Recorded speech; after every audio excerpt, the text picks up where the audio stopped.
Well, good morning, everyone. It's Thursday, December 7th at about 10 to 8 in the morning. It's cloudy and lightly snowing and -8 degrees, and I'm just out doing some early morning chores here.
Hey, Colby. There's Piper.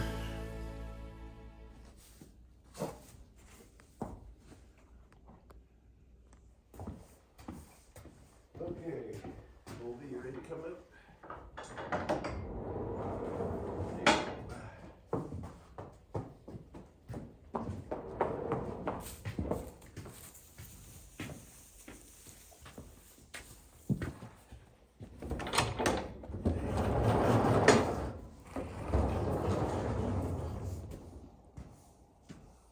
No. Oh, jeez. Just had to knock the camera over, eh, Piper? You're so curious.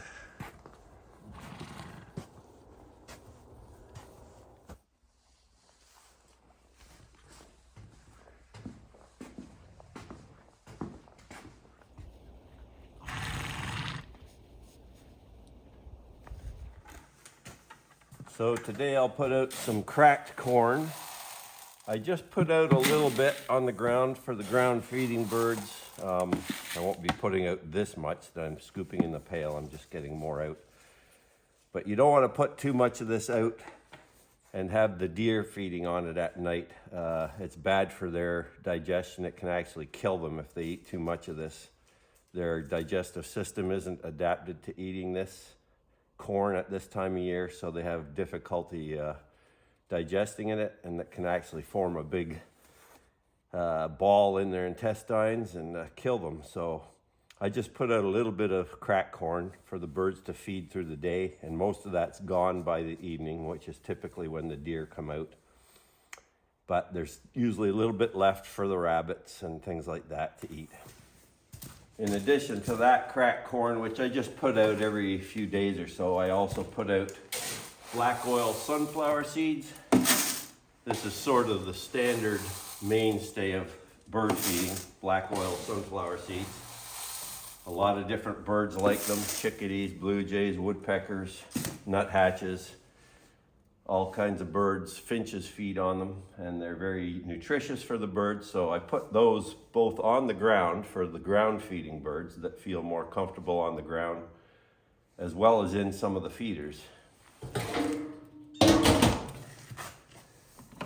Now on certain days I'll also put in some mixed seed, which is a combination of various millets, peanuts, and sunflower seeds as well.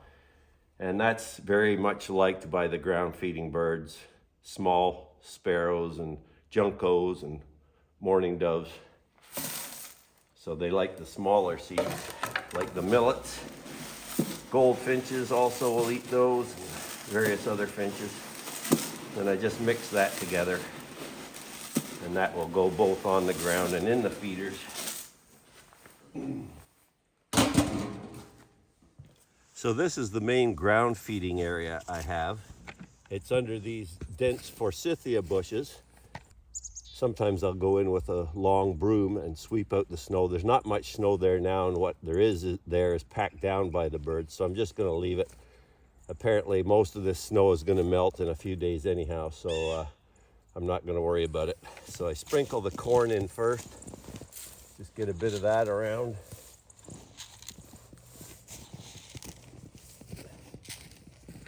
Then I'll put the mixture of sunflowers and smaller seeds on top of that.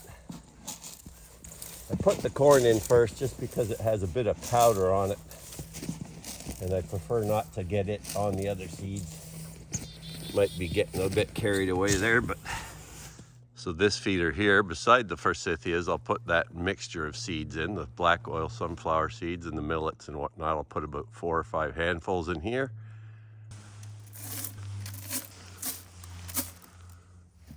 Now the bushes are important for the ground feeding birds, so they have some dense cover to fly into in case they're attacked by a bird-eating hawk or other predator.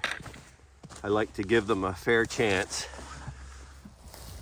This is my 2-level feeder. It's got 2 platforms under a roof, which is quite a nice design. I'm just emptying out the old seeds from yesterday. And I put a few handfuls on each tray. And I also sprinkle some on the ground here. I've got 2 or 3 of these seed feeders, these mesh seed feeders. They're really good. I typically just put black oil sunflower seeds in here. Sometimes I'll put the mixed seed in as well. The smaller seeds fall out, so I don't usually put too many of the smaller seeds in. These are also really good for feeding black oil sunflower seeds that have already been shelled. They often call them sunflower chips, and the birds like those in particular because they don't have to even crack the shells open.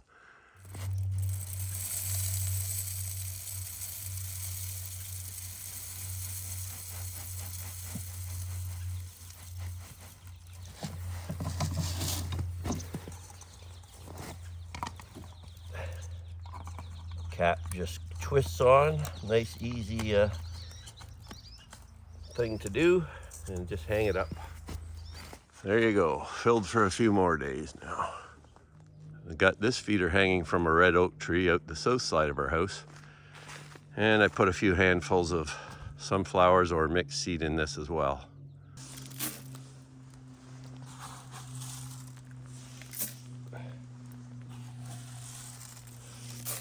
Now my hands are freezing, so I'm gonna head back into the house, have a little bit of breakfast, and then probably head out for my dog walk.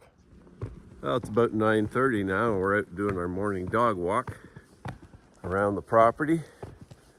Also picking up the trail camera cards so I can see what's been captured on the trail cameras. As you can see, the snow and ice is still in the trees. It will get up to supposedly 2 degrees today, I think. Might melt a bit of it out. And then tomorrow it's going to get up to 4. and then 7 on Saturday, so that'll be good. Hopefully the trees can become free of the ice and snow that's bending them down.